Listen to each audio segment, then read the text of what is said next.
លើដល់សាលាវិញដោយសុវត្ថិភាពហើយបរិវេណក្នុងសាលានេះបៃតងដល់កដល់មកចុះពលកម្មហ្នឹងអូ so nice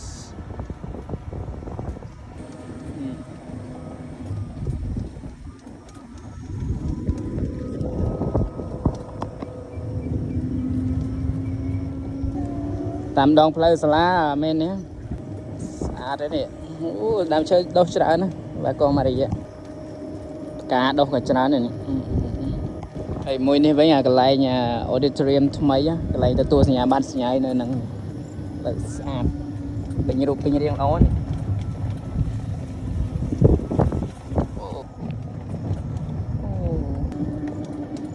នេះប្រៃដុះច្រើនដល់អូ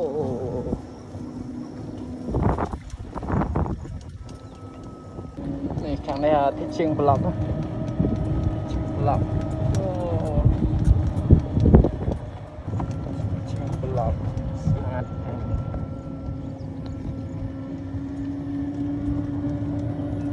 green ហ្មង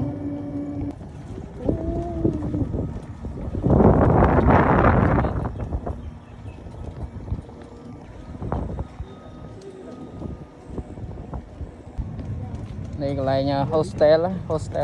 នាក់នៅខាងនេះស្រីស្រីនេះខាង hostel ស្រីស្រី hostel គេនេះស្អាតនេះចូលដល់បរិវេណ hostel កន្លែងស្នាក់នៅសិស្សហ្នឹងនេះកន្លែងដាក់កង់អូកង់ច្រើនអូកន្លែងដាក់កង់នេះសិស្សមកថ្មីមានកង់មានអីដាក់បាន